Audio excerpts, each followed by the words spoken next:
Hello, everyone. My name is Amanda Holmes. I am CEO of Chet Holmes International. Welcome to the next 25 minutes. We're going to have a lot of fun. So what we're going to cover today are the 5 reasons your marketing isn't working like it should, the 3 ways to fix it, and how to get 9 times the response from every single move you make. I hope that sounds good.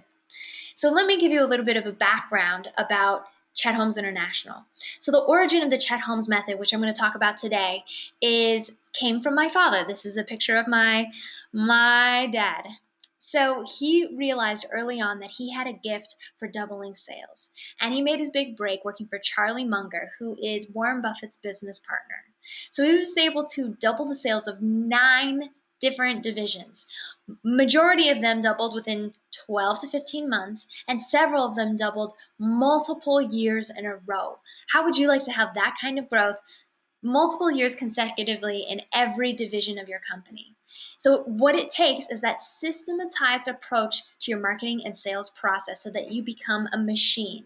So we took what he learned from that methodology and was able to create the ultimate sales machine. Now that's a New York Times best-selling book, and it's still hitting #1 on Amazon 7 years later.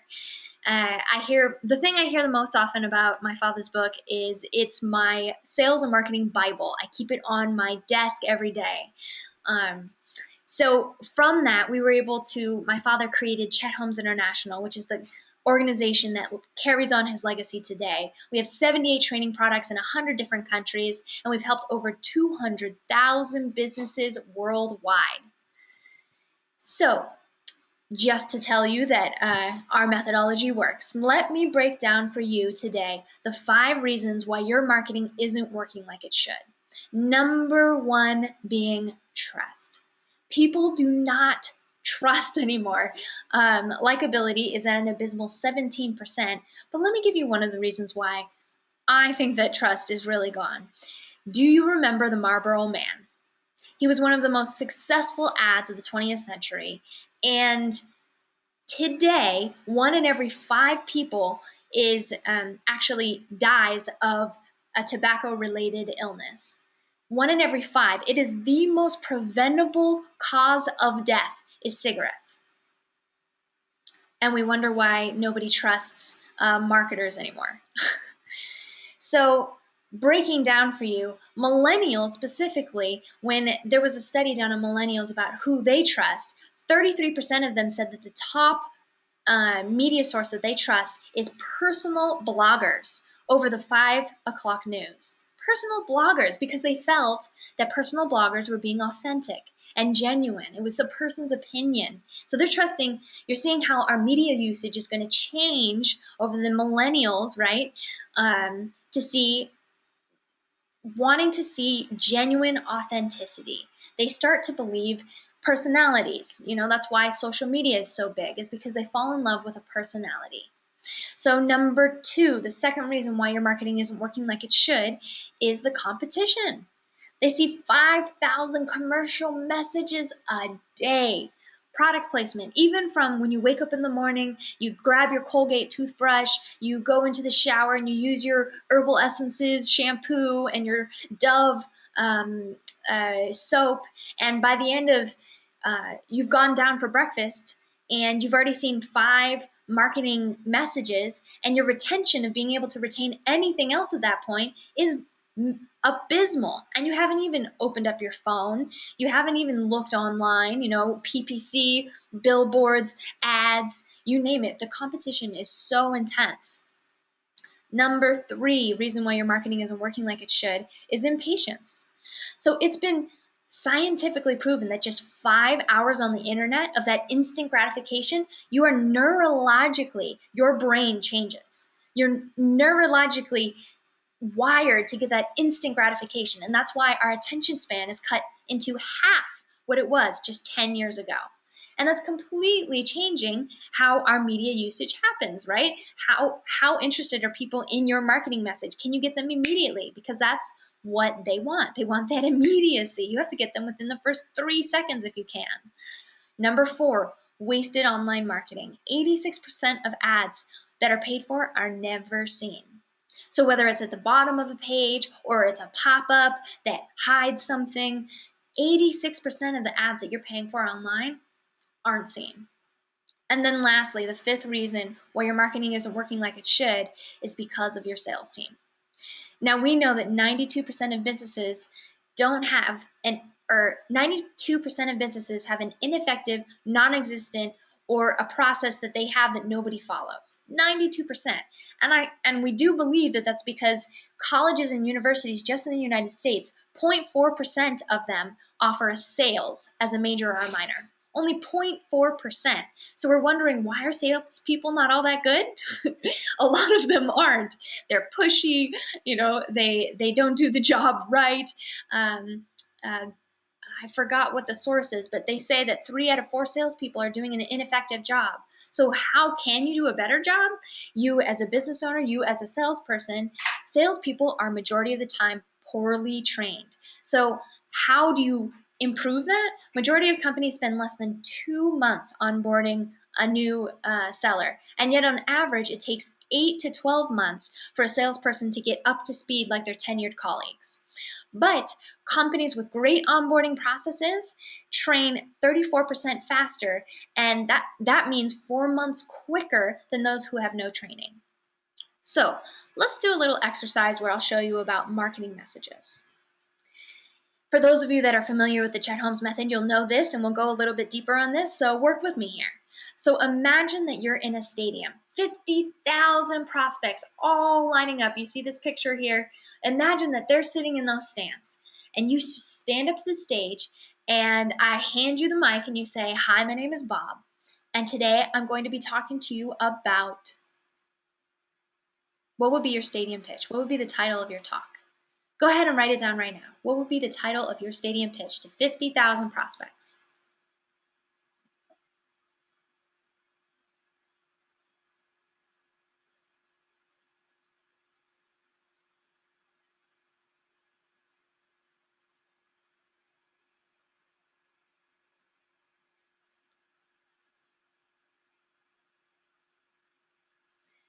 Okay, you'll have more time to do this, and as we go through, I'll be giving you more detail on that.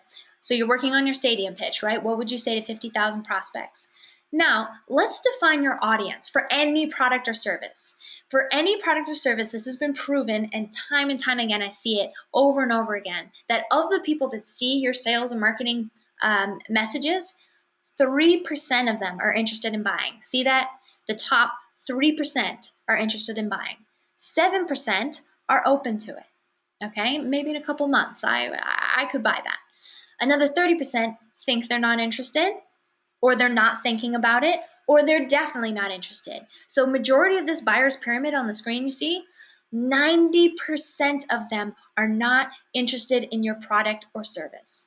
Okay, so only the top 3%, only that top 3% are interested in buying now. That is who you're competing with all of your competitors, just that top 3%. So a great stadium pitch is going to attract the entire buyer's pyramid, okay? The people that aren't interested, definitely not even on their mind. So how do you create that kind of message that gets that attracts everyone? So I ask you, was your stadium pitch focused on them, or was it focused on you? Was it focused on them, or was it focused on you? Because the problem is 99% of sales and marketing messages are focused on you, on the business, the person that's selling. And it wastes 90% of your time, money, and energy, right? Like you saw with that buyer's pyramid. So how do you write a stadium pitch that gets the attention of the entire buyer's pyramid? Let me give you some examples. So this was one of our clients who we just had this Eureka about 2 weeks ago, and I asked them that I could put this on this video. So they do Facebook ads, and right now their Facebook ad said something along the lines of, "You need a new CRM system? Get a free demo here." So you'd see it on your Facebook, "Oh, click for a free demo." Okay, great. Now who does that attract? Only the top 3% that are interested in buying a CRM. However, they changed their approach to a stadium pitch of the top 5 challenges costing remodelers up to 61% of their revenue. Now, if you're a remodeler, how interested are you in what that has to say? And may I also add that Pain gets people's attention to react quicker than pleasure. If you touch something hot, you're going to quickly react, right? So what can you do that points out what's hurting them? What keeps them up at night? What are some of the struggles that they're facing? Grab their attention with that and then educate them about it and then give them solutions, okay? It builds rapport, it builds credibility, it builds trust. Do it in an authentic way. So the top 5 challenges costing you remodelers up to 61% of their revenue. Now, they haven't done this on their Facebook ads yet, but I can't wait to see the results. Let me show you one that has gotten results. So they would call, this was a cold calling. They would cold call their client or somebody, a prospect, and say, we want to talk to you about getting a new telephone system. Now, you can imagine this would be for LinkedIn too. Let's say that you're writing an email and say, hey, business owner, I want to talk to you about a telephone system, whatever that may be. So they changed their approach. Instead of talking about them, they changed it to this stadium pitch: how you're wasting money in 5 major areas of your voice and data spending. Now, as a business owner myself, I'm interested. Where am I losing money? Where am I wasting money? I don't really know a lot about data spending or voice, so that actually interests me. I'd be interested in hearing more about that. Whether it's a white paper, whether it's a video online, whether it's a brochure, whether it's a conversation with somebody, right? How can you get them engaged and catch them on something that interests them? So after implementing their stadium pitch, this is the results that they were able to get. Suddenly, they went from getting 3 appointments a week with 4 salespeople trying all day to get their attention to getting 30 appointments a week. This effort is already tripling their sales just this year. So that's a 900% increase. See, if you provide them with education, they're going to stay way longer and come to you way faster to hear something of value to them than they ever will just to be sold to. Okay? So the key components of a stadium pitch, make sure you're writing this down. Number 1, a head-turning title. I'll tell you another head-turning title. The 5 reasons humans are going extinct. Why are humans going extinct? That's for vitamins. If you had said, hey, buy my vitamins, how many people would it attract? The 5 reasons humans are going extinct? I want to know about that. It affects me. I would like to not go extinct, right? So market data is way more motivational than product data. Market data. So I'll give you an example. On one of my webinars a couple weeks back, someone said that 90% of the population needs probiotics, and yet only 10% are using them. That's a pretty solid piece of data, but that's product data. So what kind of market information can you build that will educate your clients? So, for example, I was just looking at one of our clients' brochures, and they said 77% of Australians are in fear of losing their finances, or in jeopardy of losing their finances. Learn how you can pay off your home in 3 to 5 years. See how just adding that piece of market data adds the credibility, adds the trust, adds, a sense of authority, right? So you're quoting a source. Number 3, content that offers solutions to problems, not product or service centered. So you're solving their problems. It's about them. It's not about you. It's about them. What are their pains? What are the things that they're looking for? How can you solve their problems? Now, it might not have to do with your product or service. It may not have to do with your product or service, you hear me? It could be about their increase in their productivity. It could be about saving time. It could be about saving money. A lot of products or services out there help with saving money or making you healthier or happier, whatever it may be. What is it to them? What offers the solution or problem to them? And then lastly, the ability to get the remaining 97% of your market aware of your product or service and interested enough to become your customer. Okay? A lot of people I see out today are building these content marketing. I know I need a blog. I know I need a Facebook. I know I need a tweet. But they've forgotten the why. They've forgotten what's the point of all of this information. Your information should give great stories. It should give great market data, right? It should involve what interests them. And it should logically bring them to the conclusion that they need to work with you. It should logically bring them to, oh yeah, before you even mention your product or service, they should be interested.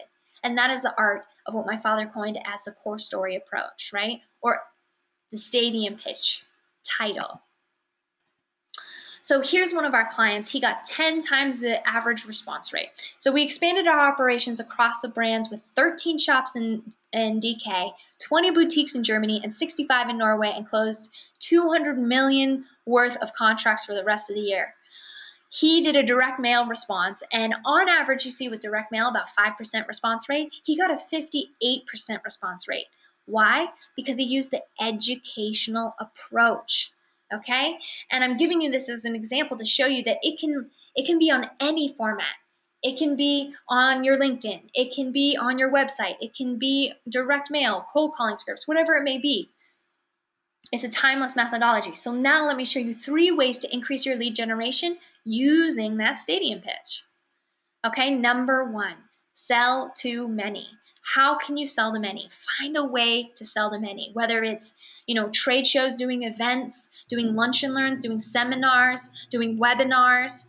So I'm seeing a trend right now of we do webinars, and I do a lot of polls with thousands of business owners around the world, and I'm finding that 50%, on average, about 50% of those groups that show up on my webinars are either doing a lunch and learn, a webinar, or both.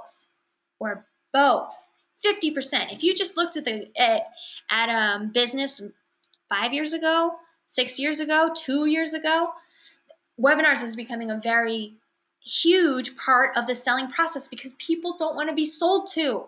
They want to be educated. Educate them. All right, so let's look at the sales math. Greg, this was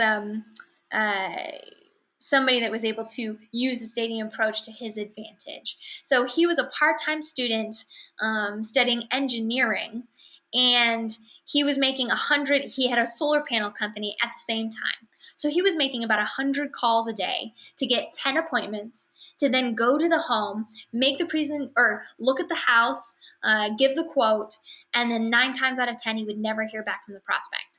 9 times out of 10, calling 100 people. So he would close 1 out of every 10. And he realized, I can't work harder. I cannot call 200 more people in a day or 300 more people in a day. I have to work smarter.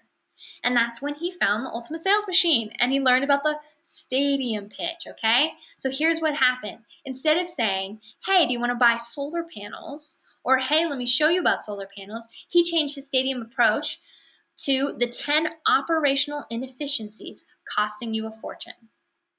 Now, what he'd do is, now when he went to, if he was cold calling, he got way more people interested, but specifically when he got to the house, he would make a 20-minute presentation on the 10 operational efficiencies costing you a fortune. Oh, this was for business. So when he got to the business, he would do that, and then he'd give a quote, and he started closing 6 out of 10 instead of 1 out of 10. Powerful, because he used that educational approach. All right? And then on top of that, once that started working really well, he started doing it for groups, selling one to many, doing the lunch and learns with networking groups, with better business, what are they called? Different business organizations. And here is a quote from him. I consider myself blessed to have been trained with the Chet Holmes method. Without that, I would have remained a small-time contractor, closing 1 out of every 10 sales calls that I went on. Instead, I built a 7-figure business as a part-time student in college. If I could do it, you can too.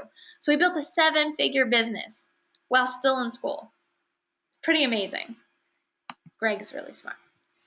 So number 2, be 2 clicks before your competitors. A strategist will always slaughter a tactician. So what's a tactician? Someone who sells for today. Are you looking to make the sale today? Are you selling forever? All right? So a strategist doesn't look just to close a sale. They look to set themselves up as experts. They look to create value. They look to position themselves as number 1 in the market. All right? They look to make every person that they sell to a walking billboard for their company. So how can you be a strategist? Let me show you how this company was able to use their stadium pitch with their PPC campaign. Okay? and with their cold calling and anybody that called in from their website. So here on Google, when you type in photographer in Turks and Caicos, it comes up with 3.4 million results. Wow. But when you type in wedding in Turks and Caicos, you get 112,000 results. A lot less, okay? Now let me show you where I'm going here. So for those of you that have something on SEO or have PPC, if you're just saying, hey, I'm a great photographer, click here, I'm really great quality, see my pictures, it's going to get a certain amount of people interested, right? But if you use a stadium pitch approach, look what this one of our clients was able to do. The 5 things every bride should know to avoid disaster on their wedding day. Right? I'm not even a bride, and I would take that and I would send that to my friends that are brides, because that's such a powerful stadium pitch, right? It's such a great education. So then it would take you through the steps. So he would say, number 1, you want to make sure that you see your destination venue before you get there for your wedding, because so much of the time they've never seen the venue, and then they get there the day of and they're so upset because it doesn't look like the pictures. So number 1, make sure you get to if you're doing a destination wedding, make sure you see the venue before your wedding day. Number 2, you want to make sure you have X, Y, and Z caterers. Number 3, so of the 5 things, only 4 of them had nothing to do with photography. Okay? It just had to do with what was important to a bride. What's important to a bride? All of these things. And this wedding photographer happened to know all those things and seen all those things because he'd been in business for 30 years. Okay? He had his own facility. He had employees. And then he started seeing these other photographers, these people will come to the island, think it's so beautiful, and say, I'm going to quit my job, and all I need is a camera, and I'll be a wedding photographer. So they were charging half the price, a third of the price, and he was going out of business because he was double the price, right? And people would call him and ask, how much are you? He would tell them their rate, and he would say, thanks, click. How quick that conversation would end. But then he started using this approach, educating his buyers, right? So then he would get through the 4, and then the 5th one would be, hey, and by the way, you need to have a great photographer. And there's 7 things you need to know before hiring a photographer. Write that down. 7 things you need to know before hiring a photographer. And then he would educate them on the buyer criteria. What do they buy? What's their buying criteria for photos? And then he would unseat his competition. So we would go through, number 1, you want to make sure that you have this kind of camera or better. If they have this kind of camera, they're amateurs. So right then and there, he would list the camera that everyone else had, and then would say the one that you really want is this one, which is the one that he had, okay? And it did happen to be a better camera, okay? Number 2, you want to make sure that you have somebody that has a facility, because we're on Turks and Caicos. It is an island. Things get lost in the mail all the time. If you're sending something through the mail, what if your photography photos get lost in the mail? That's a huge problem. Okay, number 3, right? So he would educate the buyers after building all of this rapport, after gaining all this trust, respect, credibility. Then he'd go through these 7, and the person would say, I don't care that you're double the price. I don't care that you're triple the price. You know what you're talking about, and on my wedding day, I care. I want the best, and you're the best. And you've shown me that, and that's what I want. Right? So we saved his business by taking this educational approach. All right? Number 3, the number 1 goal of your website must be to generate leads. Now, I see this with businesses all over the place. It's getting a little bit better sometimes. I mean, if you're in Amazon, obviously you're going to have things on your website that people are going to purchase. But if you're a company, I'll show you one in a minute, majority of companies use their website as a, hey, here's me. Here's my product. Here's my service. Me, me, me, me, me, me, me. Okay? It's all about them. What if you provided some kind of education and you got them to opt in for it?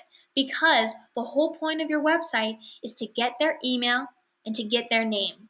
Because 55% on average of the people that show up to your website spend 15 seconds there. 55% on average. That's a quote by HubSpot.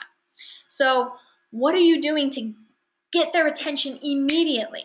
And they don't have to just be on the top 3% of people that are interested in buying now. So what can you educate them on?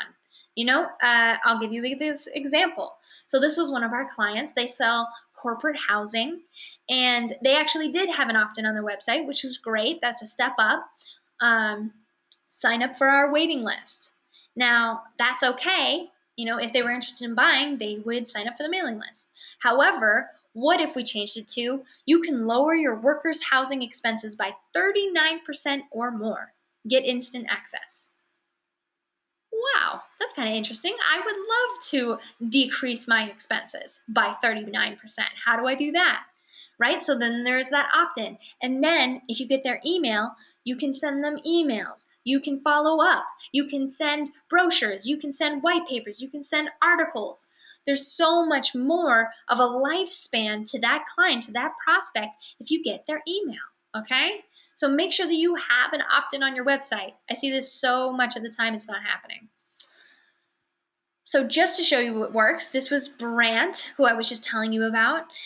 He said that my bookings have doubled since this time last year, and I'm on track to double my sales from the previous year. Jean, one of our amazing CHI strategists, is an amazing mentor, and I've learned more than I could have ever done on my own in 5 months using this educational approach. It really gives me a competitive advantage. So that is one person that's seen great results from the stadium pitch using it on their website. So here we go. The 5 reasons your marketing isn't working like it should. I showed you that, right? Trust, competition, online marketing, instant gratification, right? They're impatient. And then lastly, sales training. Salespeople not being able to do what they need to do with those leads when you give it to them. The 3 ways to increase your current lead generation using that stadium pitch approach. How to get 9 times the response from your marketing spend. Stadium pitch. That's what it's about. And I see so many people trying to do content marketing, trying to educate people, and it's getting better and better. I really believe that my father was the founder of this method.